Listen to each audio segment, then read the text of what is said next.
इयत्ता 9वी, विषय विज्ञान आणि तंत्रज्ञान, धडा 10वा, माहिती संप्रेषण तंत्रज्ञान, प्रगतीची नवी दिशा. मुलांनो, आज मानवाने इतकी प्रगती केली आहे की संपूर्ण जग त्याच्या मुठीतच सामावल्यासारखे वाटते. आपण आपल्या घरातून जगातील अनेक गोष्टींची माहिती मिळवू शकतो.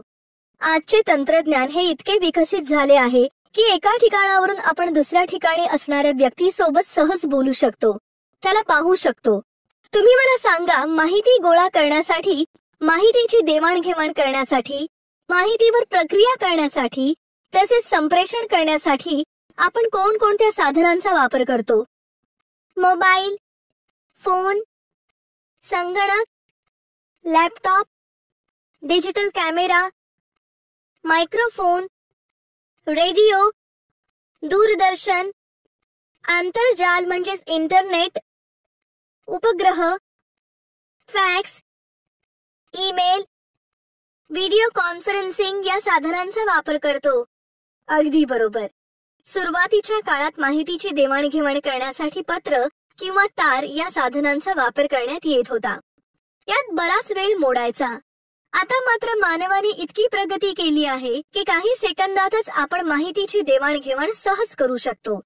ही देवाणघेवाण अतिशय जलद होण्यासाठी संगणकाची खूप मदत होते. तर या पाठामध्ये आपण संगणक व माहिती संप्रेषणाची विविध साधने याविषयी माहिती अभ्यासणार आहोत. सर्वप्रथम आपण माहिती संप्रेषण तंत्रज्ञान म्हणजे काय ते जाणून घेऊ. माहिती संप्रेषण तंत्रज्ञान. माहिती संप्रेषण म्हणजे ICT, इन्फॉर्मेशन कम्युनिकेशन टेक्नॉलॉजी. अशा प्रकारे माहिती संप्रेषण तंत्रज्ञान ही संज्ञा बनली आहे. माहिती संप्रेषण तंत्रज्ञानामध्ये साधनांद्वारे माहितीची निर्मिती, साठवणूक, प्रसारण व देवाणघेवाण तसेच माहितीचे व्यवस्थापन व वापर केला जातो. आज विज्ञान व तंत्रज्ञानाने इतक्या जलद गतीने प्रगती केली आहे की त्यामुळे माहितीचा साठा प्रचंड वेगाने वाढतो आहे. उपलब्ध होणाऱ्या नवनवीन माहितीचा परिचय करून घेतला नाही तर आपले ज्ञान कालबाह्य ठरू शकते.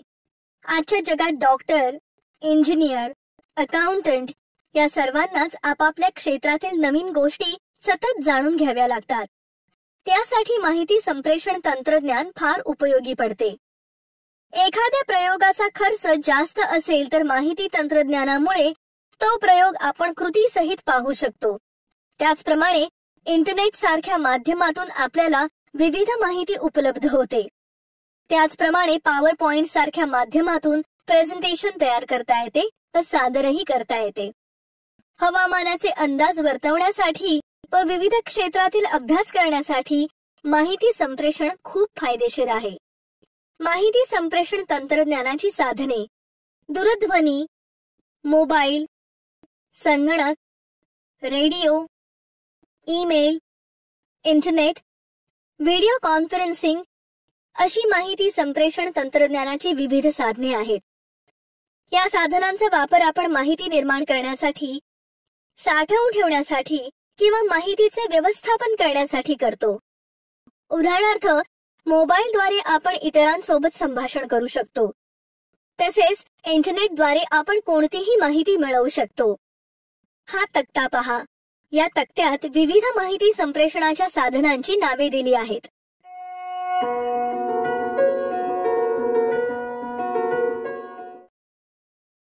संगणकाच्या पिढ्या.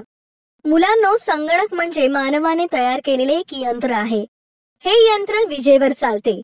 संगणक अनेक प्रकारची कामे करू शकतो. त्याला पुरवलेल्या माहितीच्या आधारे तो अनेक प्रश्नांची उत्तरे देऊ शकतो. तर आता आपण संगणकाचा इतिहास पाहूया. संगणकाच्या विकासाचे टप्पे संगणकात वापरले जाणाऱ्या तंत्रज्ञानाच्या कालखंडानुसार केले आहेत. त्यालाच संगणकाची पिढी असे म्हणतात. संगणकामध्ये वेळोवेळी बदल होत गेले. संगणक हे माहिती संप्रेषणाचे मुख्य साधन आहे. संगणकाच्या निर्मितीपासून ते आतापर्यंत संगणकाच्या 5 पिढ्या मानण्यात येतात. त्या पुढील प्रमाणे आहेत. पहिली पिढी. पहिल्या पिढीतील संगणकात व्हॉल्व्हचा वापर होत होता. हे व्हॉल्व्हज आकाराने खूप मोठे होते. त्यांना वीजही खूप लागायची. उष्णतेमुळे हा संगणक लवकर बिघडत असे. त्याची उष्णता कमी करण्यासाठी एअर कंडिशनरचा वापर करावा लागत असे. शिवाय त्यासाठी जागा व खर्चही जास्त लागत होता. अमेरिकन इलेक्ट्रिकल अभियंते जॉन प्रेस्पर एस्केट आणि जॉन माउचले यांनी 1946 साली या संगणकाची निर्मिती केली. दुसरी पिढी. दुसऱ्या पिढीतील संगणकात व्हॅक्यूम ट्यूबच्या जागी ट्रान्झिस्टर्सचा वापर करण्यात आला. त्यामुळे पहिल्या पिढीतील संगणकापेक्षा हा संगणक आकाराने लहान झाला व त्याचा वेगही वाढला. शिवाय वीजही कमी प्रमाणात लागू लागली. तिसरी पिढी. तिसऱ्या पिढीतल्या संगणकामध्ये इंटिग्रेटेड सर्किटचा वापर करण्यात आला. हजारो ट्रान्झिस्टर्स, कॅपॅसिटर्स व रेझिस्टर्स एका लहान सिलिकॉन चिपच्या तुकड्यावर कोरले जात होते. त्यामुळे संगणकाचा आकार खूपच कमी झाला व संगणकाचा वेग कितीतरी पटींनी वाढला. शिवाय वीजही कमी प्रमाणात लागू लागली. चौथी पिढी. या पिढीतील संगणकात मायक्रोप्रोसेसरचा उपयोग केला गेला. यात मॅग्नेटिक कोर मेमरीऐवजी सेमी कंडक्टर मेमरीचा वापर केला. निरनिराळ्या संगणक प्रणालींचा वापर केला गेला. त्यामुळे संगणकाचा आकार कमी झाला व किमतीही कमी झाल्या. तसेच संगणकाची गती व साठवण क्षमताही वाढली. त्यामुळे घराघरात संगणकाचा वापर होऊ लागला. पाचवी पिढी. या पिढीतील प्रोसेसरमध्ये 2, 4, 8 इतक्या कोरचा वापर करण्यात येत आहे.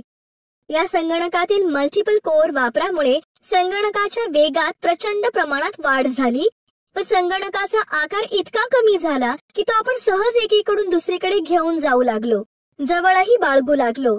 अशा प्रकारे जशी संगणकाची पुढची पिढी आली तसा संगणकाचा आकार लहान लहान होत गेला व त्याचा वेग वाढत गेला. त्यामुळे संगणक वापरणे खूपच सोपे झाले. संगणक वापर क्षेत्रे. मानवाच्या रोजच्या जीवनात बऱ्याच क्षेत्रात संगणकाचा वापर केला जात आहे. त्यामुळे वेळ वाचतो आणि कामात अचूकता येते. शिवाय मनुष्यबळही कमी लागते. तर तुम्ही मला सांगा, कोणकोणत्या क्षेत्रात संगणकाचा वापर केला जातो? बँकेमध्ये, उद्योगांमध्ये, शेती क्षेत्रात, शिक्षण क्षेत्रात, वाहतूक क्षेत्रात, पर्यटन क्षेत्रात, वैद्यकीय क्षेत्रात, संरक्षण खात्यात, विविध कार्यालयात, मोठमोठ्या दुकानात अशा विविध ठिकाणी वापर केला जातो. अगदी बरोबर. दळणवळण, संदेश वहन, पर्यटन तसेच विविध प्रकारच्या वस्तू खरेदी विक्री करण्यासाठी सुद्धा संगणकाचा वापर खूप मोठ्या प्रमाणात केला जातो. आता आपण संगणकाचे कार्य कसे चालते त्याची माहिती घेऊ. संगणकाची कार्यप्रणाली. बाजूची आकृती पहा. आकृतीत दाखवल्याप्रमाणे संगणकाचे 3 मुख्य भाग असतात. Input unit, processing unit, output unit. Input unit. संगणकाला सर्व प्रकारची माहिती या युनिटद्वारे पुरवली जाते. यासाठी कीबोर्ड, माउस यांचा वापर केला जातो. म्हणून यांना इनपुट डिव्हाइस असे म्हणतात. Processing unit. सीपीयू हे मेमरी युनिट, कंट्रोल युनिट व अरिथमॅटिकल व लॉजिकल युनिट या 3 भागांचे बनलेले असते. या भागात मिळालेल्या माहितीवर प्रक्रिया केली जाते. Output unit. प्रोसेसिंग युनिट मध्ये प्रक्रिया करून मिळालेले उत्तर पुढे आउटपुट युनिटकडे पाठवले जाते. त्यानंतर ते आपल्याला मॉनिटर किंवा कागदावर दिसते. म्हणून मॉनिटर किंवा प्रिंटरला आउटपुट डिव्हाइस असे म्हणतात. संगणकाचे महत्त्वाचे घटक. संगणकाचे memory, operating system, program, data व इन्फॉर्मेशन हे महत्त्वाचे घटक आहेत. मेमरी. संगणकामध्ये सूचना किंवा माहिती ज्या ठिकाणी साठवली जाते तिला मेमरी असे म्हणतात. कॉम्प्युटरमध्ये 2 प्रकारची मेमरी असते. संगणकाची स्वतःची मेमरी म्हणजेच इंटरनल मेमरी आणि संगणकाला बाहेरून पुरवलेली मेमरी म्हणजेच एक्सटर्नल मेमरी. उदाहरणार्थ hard disk, compact disk, floppy disk, pen drive इत्यादी. कॉम्प्युटरची स्वतःची मेमरी 2 प्रकारची असते. रॅम म्हणजेच रॅन्डम ऍक्सेस मेमरी आणि रॉम म्हणजेच रीड ओनली मेमरी. रॅम ही महत्वाची मेमरी आहे. ती तात्पुरत्या स्वरूपाची मेमरी असते. म्हणजेच वीज पुरवठा खंडित झाला किंवा संगणक बंद झाला तर ही माहिती पुसली जाते. रॉम ही मेमरी कायम स्वरूपाची असून यातील माहिती आपण वाचू शकतो. मात्र या माहितीमध्ये कोणत्याही प्रकारचा बदल करू शकत नाही. एक्सटर्नल मेमरी ही मेमरी कायम स्वरूपाची असते. यामध्ये आपण आपल्या गरजेनुसार बदल करू शकतो. ही माहिती साठवण्यासाठी magnetic hard disk, floppy disk, optical CD, DVD, pen drive, compact disk यांचा उपयोग केला जातो. आपण मेमरीची माहिती घेतली, आता आपण ऑपरेटिंग सिस्टीमची माहिती घेऊ. ऑपरेटिंग सिस्टीम कॉम्प्युटर व त्यावर काम करणारी व्यक्ती या दोघांमध्ये सुसंवाद साधण्यासाठी या प्रोग्रामचा उपयोग केला जातो. यालाच डॉस म्हणजेच डिस्क ऑपरेटिंग सिस्टीम असे म्हणतात. ऑपरेटिंग सिस्टीम शिवाय आपण कॉम्प्युटरचा वापर करू शकत नाही. प्रोग्राम संगणकाला देण्यात येणाऱ्या सूचनांचा म्हणजेच कमांडचा समूह म्हणजे प्रोग्राम होय. या प्रोग्रामला सॉफ्टवेअर असेही म्हणतात. डेटा डाटा किंवा डेटा म्हणजे कच्च्या स्वरूपातील माहिती, जसे मजकूर, अंक, ध्वनी व चित्र स्वरूपातील कच्ची माहिती असते. या माहितीवर कोणत्याच प्रकारची प्रक्रिया केलेली नसते. माहिती जेव्हा डेटा म्हणजेच कच्च्या स्वरूपातील माहितीवर प्रक्रिया करून त्याचा विशिष्ट असा अर्थ लावून त्या माहितीची सुसूत्रपणे मांडणी करण्यात येते, तेव्हा त्या डेटाचे म्हणजेच कच्च्या माहितीचे रूपांतरण इन्फॉर्मेशन मध्ये होते. मुलांनो, आतापर्यंत आपण संगणकाच्या घटकांविषयी माहिती घेतली, परंतु वरील घटकांव्यतिरिक्त संगणकाचे हार्डवेअर आणि सॉफ्टवेअर हे आणखी 2 प्रमुख घटक आहेत. या 2 घटकांच्या मदतीने संगणक आपले कार्य करू शकतो. तर आता आपण या घटकांविषयी माहिती घेऊ. हार्डवेअर हार्डवेअर मध्ये कॉम्प्युटरमध्ये वापरल्या जाणाऱ्या सर्व भागांचा म्हणजेच इलेक्ट्रॉनिक आणि मेकॅनिकल पार्ट्स यांचा समावेश होतो. हार्डवेअर मध्ये सर्व दृश्य म्हणजेच दिसणारे भाग असतात. सॉफ्टवेअर सॉफ्टवेअर म्हणजे संगणकाला पुरवल्या जाणाऱ्या आज्ञावलीचा संच होय. म्हणजेच कॉम्प्युटरला दिल्या जाणाऱ्या कमांड्स म्हणजेच पुरवली जाणारी इनपुट माहिती व आउटपुट होणारी विश्लेषित माहिती होय. सॉफ्टवेअरचे 2 प्रकार पुढील प्रमाणे आहेत. System software, operating system, utility system. Application software, general purpose, specialized application. आता हा खालील तक्ता पहा. या तक्त्याद्वारे आपल्याला सॉफ्टवेअरच्या प्रकारांची कल्पना येईल. वर्ड प्रोसेसर वर्ड प्रोसेसर हे शब्दावर प्रक्रिया करणारे सॉफ्टवेअर आहे. या सॉफ्टवेअर मध्ये आपण मजकुरांचे लेखन, जतन, संपादन व मांडणी करू शकतो. या सॉफ्टवेअर मध्ये आपण मजकुरात झालेल्या चुका दुरुस्त करू शकतो. तसेच मजकुरात हवा तसा बदल करू शकतो. मजकुराची जागा बदलू शकतो. नवीन तक्ते, आलेख, कोष्टके, समीकरणे यांचा समावेश करू शकतो. संगणकातील मायक्रोसॉफ्ट वर्डच्या सहाय्याने लेख व समीकरणे तयार करणे. आता आपण मायक्रोसॉफ्ट वर्डच्या सहाय्याने लेख व समीकरण कसे तयार करायचे ते समजून घेऊ. त्यासाठी आपल्याला पुढील क्रमाने जावे लागेल. डेस्कटॉपवरील मायक्रोसॉफ्ट वर्ड 2010 या आयकॉनवर क्लिक करा. फाईल टॅब मधील न्यू हे ऑप्शन निवडून ब्लँक डॉक्युमेंट हा पर्याय निवडा. स्क्रीनवरती दिसणाऱ्या कोऱ्या पानावरती कीबोर्डच्या सहाय्याने मजकूर टाईप करा. टाईप केलेल्या मजकुराची लिखावट, आकार, अक्षर ठळक करणे इत्यादी होम टॅब मधील पर्यायांचा वापर करून मजकूर आकर्षक बनवा. मजकुरामध्ये इक्वेशन्स टाईप करण्यासाठी इन्सर्ट टॅब मधील इक्वेशन हा पर्याय निवडा. योग्य ते इक्वेशन निवडून त्यामध्ये गणितीय चिन्हांचा वापर करून टाईप करा. स्प्रेडशीट स्प्रेडशीट हा प्रामुख्याने गणिती क्रियांसाठी तयार केलेला प्रोग्राम आहे. यामध्ये आकडेमोड अतिशय जलद गतीने केली जाते. उदाहरणार्थ तक्ते, आलेख, पगारपत्रके, निकालपत्रके या प्रोग्राम मध्ये आपण तयार करू शकतो. संगणकातील मायक्रोसॉफ्ट एक्सेलच्या सहाय्याने प्राप्त संख्यात्मक माहितीचा आलेख काढणे. आता आपण मायक्रोसॉफ्ट एक्सेलच्या सहाय्याने प्राप्त संख्यात्मक माहितीचा आलेख कसा तयार करायचा ते समजून घेऊ. त्यासाठी तुम्हाला पुढील क्रिया क्रमाने कराव्या लागतील. डेस्कटॉपवरील मायक्रोसॉफ्ट एक्सेल 2010 या आयकॉनवर क्लिक करा. फाईल टॅब मधील न्यू हे ऑप्शन निवडून ब्लँक वर्कबुक हा पर्याय निवडा. स्क्रीनवर दिसणाऱ्या शीट मध्ये ज्या माहितीचा आलेख काढायचा आहे ती माहिती टाईप करून घ्या. माहिती टाईप करून झाल्यावर ती सिलेक्ट करा आणि इन्सर्ट टॅब मधील आवश्यक ग्राफवर क्लिक करा. आलेखाच्या आधारे माहितीचे विश्लेषण करा. डेटा एंट्री करताना घ्यावयाची काळजी. मुलांनो, आता आपण मायक्रोसॉफ्ट एक्सेल मध्ये डेटा एंट्री करताना कोणती काळजी घ्यावी ते समजून घेऊ. डेटा एंट्री करताना तो टेबल स्वरूपात असावा. वेगवेगळ्या प्रकारच्या डेटासाठी वेगवेगळे सेल वापरावे. डेटा भरताना नीटनेटका भरावा व तो एकाच फ्लो मध्ये असावा. अनावश्यक स्पेस व स्पेशल कॅरेक्टर्स वापरू नयेत. योग्य स्मार्ट टॅगचा वापर करून डेटा ड्रॅग आणि फिल करावा. डेटा एंटर केल्यानंतर आवश्यक ते फॉर्मॅटिंग करावे. योग्य फॉर्म्युला वापरून कॅल्क्युलेशन्स करावीत. फॉर्म्युला वापरताना प्रथम बरोबर हे चिन्ह द्यावे व त्यापुढे कोणताही स्पेस न देता फॉर्म्युला टाईप करावा. अशा पद्धतीने काळजी घेणे गरजेचे आहे. प्रेझेंटेशन.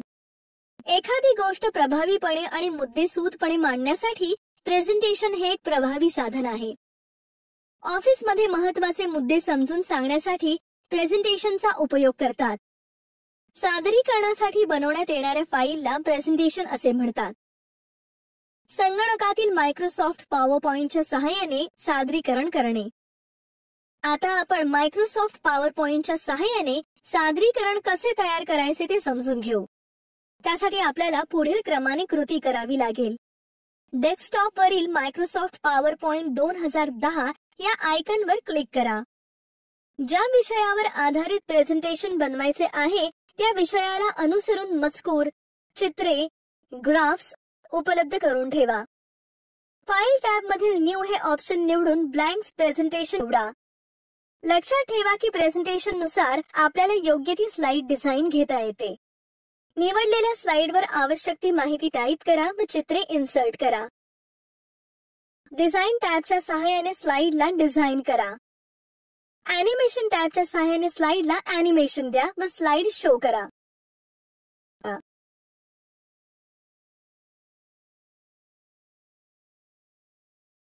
Web browser. इंटरनेट हे आज सर्वत्र ठिकाणी मोठ्या प्रमाणात वापरण्यात येते. त्यासाठी वेब ब्राउझर खूप महत्त्वाचे आहे. इंटरनेट एक्सप्लोरर हा एक ब्राउझर असून त्याच्या मदतीने आपण इंटरनेटवरील विविध साइट्स व वेब पेजेस पाहू शकतो. इंटरनेट एक्सप्लोरर हे जनरल पर्पज ॲप्लिकेशन सॉफ्टवेअर आहे. त्याचप्रमाणे गुगल क्रोम, सफारी आणि मोझिला फायरफॉक्स हे सुद्धा प्रसिद्ध ब्राउझर्स आहेत. Search engine. सर्च इंजिन हा स्पेशलाइज्ड प्रोग्राम असून तो वेब आणि इंटरनेटवरील माहिती शोधण्यासाठी मदत करतो. बिंग, गुगल, आस्क, याहू ही काही प्रमुख सर्च इंजिन्सची उदाहरणे आहेत. आता आपण पीडीएफ या ॲप्लिकेशन विषयी जाणून घेऊया. पीडीएफ म्हणजे पोर्टेबल डॉक्युमेंट फॉर्मॅट होय. हे एक जनरल पर्पज ॲप्लिकेशन आहे. यामध्ये कोणत्याही ॲप्लिकेशन सॉफ्टवेअर शिवाय पीडीएफ स्वरूपातील फाईल पाहता येते किंवा त्या फाईलची छपाईही करता येते. सध्या ॲडोब रीडर हा पीडीएफ फाईल व्ह्यूअर मोठ्या प्रमाणात वापरला जातो. विज्ञान आणि तंत्रज्ञानामध्ये माहिती संप्रेषणाचे महत्त्व. आता आपण विज्ञान आणि तंत्रज्ञानामध्ये माहिती संप्रेषणाचा उपयोग कुठे होतो ते समजून घेऊ. निर्देशन. विज्ञानातील काही प्रयोग, संकल्पना, सिम्युलेशन आणि ॲनिमेशनचा वापर करून अगदी सहजपणे निर्देशित करू शकतो. उदाहरणार्थ चेतासंस्था कार्य. अंदाज वर्तवणे. शास्त्रीय माहिती गोळा करून त्यावर प्रक्रिया करून अंदाज वर्तवला जातो. उदाहरणार्थ हवामानाचा, पावसाचा अंदाज. शास्त्रीय माहिती गोळा करणे. Internet, news group, chat, blogs, Wikipedia, video conferencing याद्वारे शास्त्रीय माहिती उपलब्ध होते. उदाहरणार्थ मानवी शरीराची किंवा पचन संस्थेची माहिती आपण मिळवून विश्लेषित करू शकतो. आता आपण माहिती संप्रेषण तंत्रज्ञानाचे इतरत्र होणारे उपयोग जाणून घेऊया. नैसर्गिक आपत्तींची माहिती. तंत्रज्ञानामुळे भूकंप किंवा अतिवृष्टी, त्सुनामी यांसारख्या नैसर्गिक आपत्तींची आगाऊ माहिती मिळते. जेणेकरून त्यापासून होणारे नुकसान कमी करण्यासाठी योग्य ती काळजी घेता येते. शेअर मार्केटची माहिती मिळते. तंत्रज्ञानामुळे आपल्याला दररोज घर बसल्या कोणत्या कंपनीचे शेअर्स वाढले आहेत किंवा कोणाचे कमी झाले आहेत ते कळते. या माहितीच्या आधारे कोठे कोणत्या कंपनीमध्ये गुंतवणूक करावी याचा अंदाज मिळतो. संगणक क्षेत्रातील संधी. सॉफ्टवेअर क्षेत्र हे एक महत्त्वाचे क्षेत्र आहे. सॉफ्टवेअर तयार करण्याचे आवाहन स्वीकारून विविध कंपन्या या क्षेत्रात उतरलेल्या आहेत. वापरकर्त्यांच्या गरजेनुसार व मागणीनुसार ऍप्लिकेशन सॉफ्टवेअर तयार केले जाते. Application program development, software package development, operating system आणि utility development, special purpose scientific application अशा प्रकारे सॉफ्टवेअर क्षेत्रातील संधींचे वर्गीकरण करता येईल. हार्डवेअर क्षेत्र. आता आपल्या देशातही संगणक तयार करणाऱ्या बऱ्याच कंपन्या आहेत. त्या स्वतःचे बनवलेले संगणक विकतात, तर काही कंपन्या बाहेरच्या देशातून संगणक विकत आणून आपल्या देशात विकतात, तसेच दुरुस्त करतात. मोठ्या कंपन्यांमध्ये अनेक संगणक सतत कार्यक्षम राहावेत, कधी बंद पडू नयेत यासाठी देखभाल करावी लागते. असे देखभाल करण्याचे काम हार्डवेअर क्षेत्रातील कंपन्या करतात. या क्षेत्रात भरपूर नोकऱ्या उपलब्ध आहेत. Hardware designing, hardware production, hardware जुळणी, हार्डवेअर मेंटेनन्स, सर्व्हिसिंग व दुरुस्ती अशा क्षेत्रात व्यवसायाच्या संधी उपलब्ध आहेत.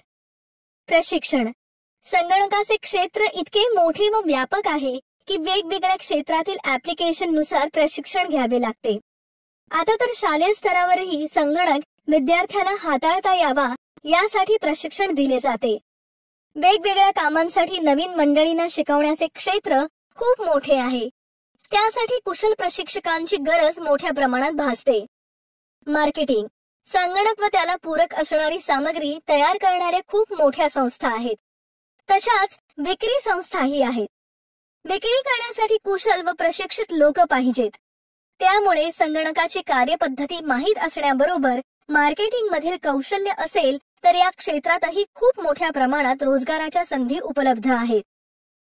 कार्यसंस्थाचे सीडॅक. संगणक क्षेत्रातील प्रगत संस्था म्हणून सीडॅक या संस्थेला ओळखले जाते. सीडॅक म्हणजे Centre for Development of Advance Computing. ही पुण्यातील सुप्रसिद्ध संगणक संशोधन संस्था असून संगणक क्षेत्रात संशोधनाचे कार्य करणारी भारतातील अग्रगण्य संस्था म्हणून ओळखली जाते.